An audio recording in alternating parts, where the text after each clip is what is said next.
Yo, what's going on, y'all? It's Ryan Fila, your personal motivator. You're here with Motion Impact, and we're still talking about your 2020 vision and crafting that environment so you can actually attain your goals this year. You're 1/12 of the way done with the year, and that's why this segment is still going, because you have 11/12 of the year left, and your goals were for the whole year, not for the month of January.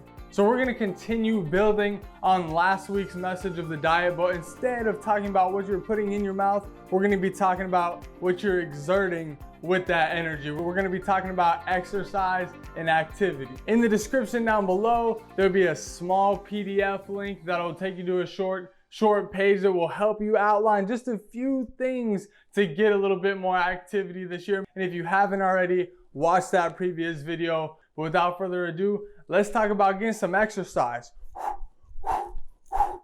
The reality is, and the truth is, exercise is so important to our lives. We all know that. You probably know that. That's not the problem that we face. The problem we face is getting it in as adults. When we're kids, we exercise constantly. We're running around everywhere, and we're involved in this sport. We're involved in that activity. We get so much movement as children. And then as we grow up through middle school and then high school and then college and then get into a job, we go from all that activity and all that involvement to just being a office worker. You're just sitting in a chair all day long, and our bodies weren't built for that. We weren't built to sit in a chair and work all day long. You need some activity. And the truth is in the pudding. You can check the research. I'm gonna put a link to a video right here. It's a TED Talk that I love. She talks about how exercise may be the single most important thing to living a healthier life and how it affects the brain. She's a neurosurgeon, how exercise actually impacts your brain. It increases focus. It makes you more efficient, more effective. It locks you in throughout your day. You retain more information. You have a better physical health. You avoid diseases later on in life. You're more physically capable. You have a better mood, better recall. There are so many reasons to go out and get some exercise in your life. But the reality is, it comes back to your priorities. Where are your priorities? In college, I was a college football player, and exercise is obviously what we're there for, right? And training was so important that if you took a week off, 7 days out of 365 days in a year, it was a big deal. If you went home and you didn't exercise, that was detrimental to you and to the team.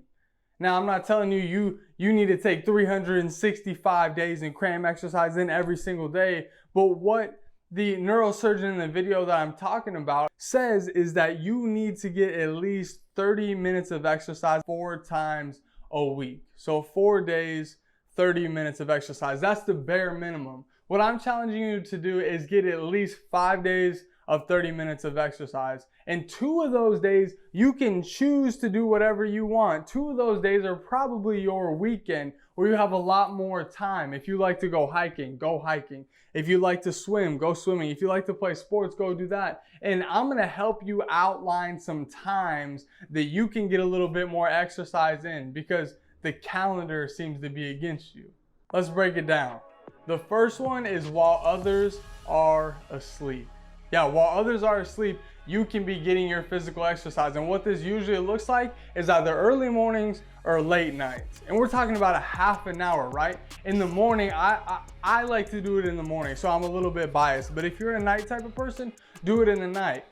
But the thing that I focus on is, when do you shower? When are you getting ready for your workday? Is it in the morning or is it at night? If it's in the morning, we're literally talking about 40 minutes, because you gotta get up, get ready, put your shoes on, and get out the door to go exercise, whether it's lifting or going for a run or even just in the comfort of your own home. Like, exercise is free. You don't need a gym membership. Money is not an excuse for not getting exercise. It's 100% free. Exercise costs you nothing.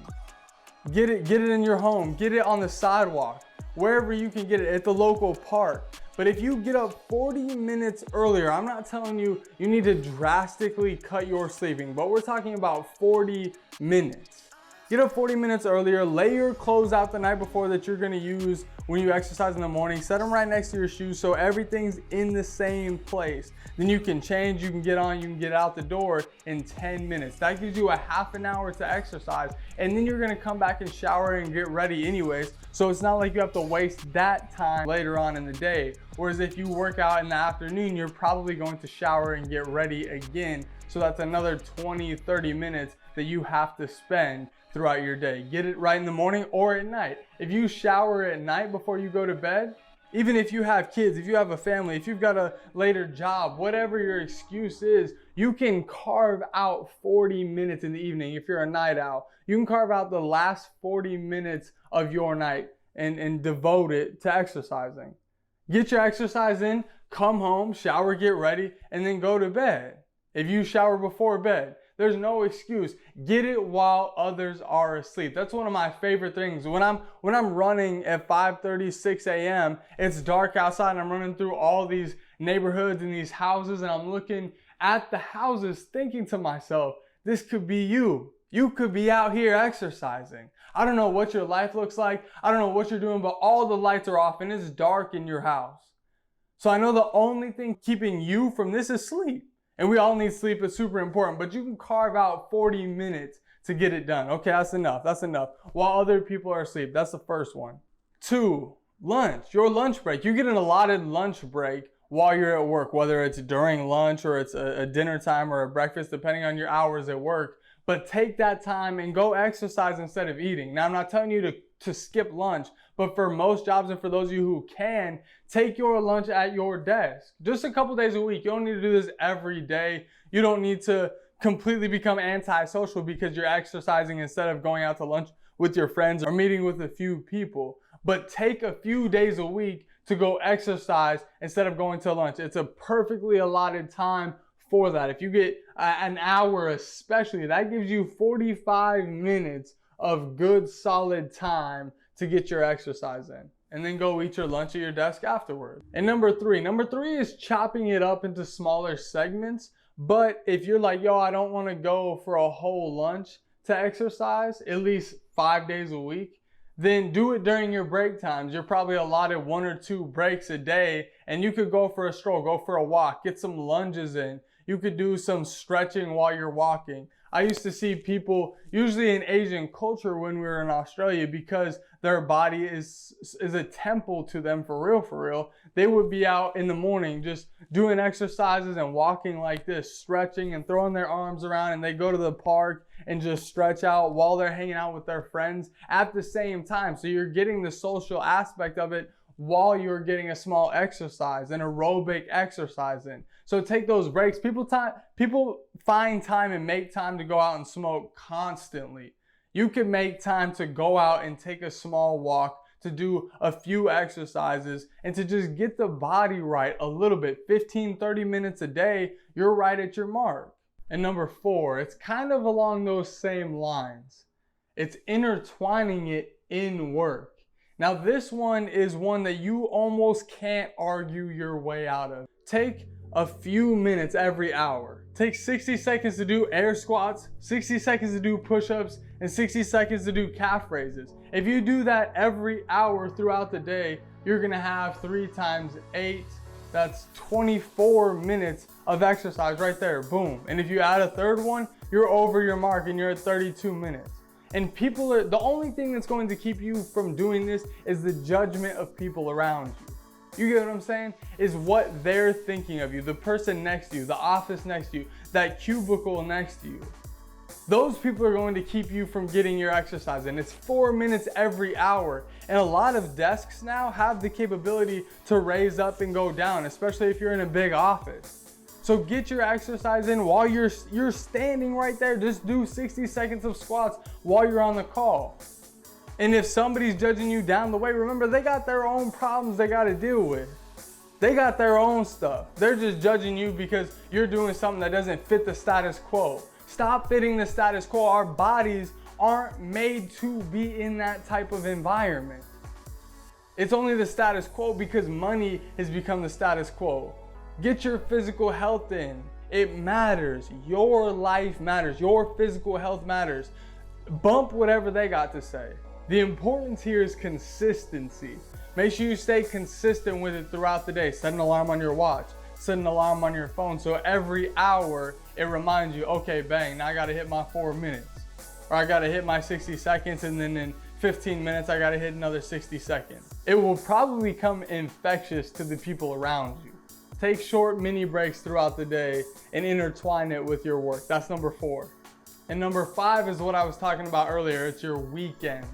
On that sheet, on that PDF that's down in the description or down in the notes, what I put is 5 exercises that you enjoy doing. 5 physical things that you enjoy doing.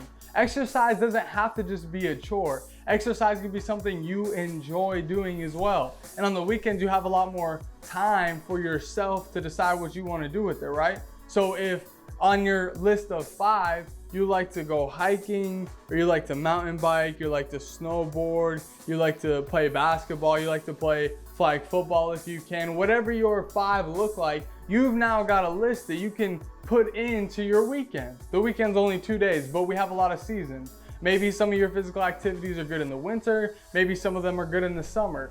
Use your weekends productively. Get out, go get some activity, and take care of yourself. And that's the last tip, that's number 5. But what I do want to say on this is the main reason that we don't take care of our bodies is, one, an excuse, not a reason, an excuse of time, because we act like we don't have enough time in our lives. But this is crucial. This is crucial to your life. This is crucial to the time that you have on this planet. Your time is limited, non-refundable, and never, ever, ever stops. If you take care of your temple, if you take care of your body, you will get more time on average. You hear what I'm saying? We're talking about you getting more time in life. That's what physical activity will help you do. And you will take advantage of the time that you have. You will get more out of your time. You will become more efficient and more effective, not only because your body will work better, but your mind will work better. And the second thing is judgment. The second reason we don't get enough exercise is because we fear what other people will think of us. We fear because we're out of shape. We fear because we haven't been working out. We fear because we're going to be the lunk at the gym. We fear because we aren't on the same level as those around us, good, bad, or close. It's a fear of judgment. But that fear of judgment can play to how much time you get, how well you spend that time. Don't allow other people to cloud how you feel about getting exercise in your life. And not just how you feel, but the action behind it, whether you do or do not do it. Life is about choices. You only get so many. Life is about choices. What are you going to do about your physical health? Are you going to take advantage of it and get in front of it? Or are you going to be responsive? Are you going to react to being unhealthy? Exercise is something that is very, very preventative. It's a preventative measure. You're pouring into yourself on the front end to live a better life, to be more healthy, to be more engaged mentally, to have a better mood, to get more out of your days. That's your prevention instead of being reactive. We live in a reactive world. This happens, I feel this way about it. I've lived 10 years like this. I don't like that I've lived 10 years like that, and now I live with a lot of guilt. Don't be reactive with this, y'all. Take care of your bodies and take care of your minds. Be proactive. I love y'all for real, from the bottom of my heart. I appreciate you. Thank you for coming out to watch another edition of the 2020 vision and crafting your environment. I hope you keep pushing on your goals this year. Don't give up. You are only 1/12 of the way in. You've got a whole year. Have patience. Wait for it, but get after it. And while you're here, again, I'm gonna lay it right here in freeze frame. If you could help me keep this movement going and lock into the Amazon Smile program, whether it's for your personal account or for your work account, it's super easy and it helps nonprofits. Basically what Amazon has done is created this program that gives 0.5% of everything you purchase off your account to a local nonprofit. My link's down in the description. If you click it, you can check out on these videos how to create a bookmark, and how to save the Amazon Smile as an app that makes it super easy for you to use. And every time you purchase, you'll be helping out Motion Impact. I love you, and I'll see you next time.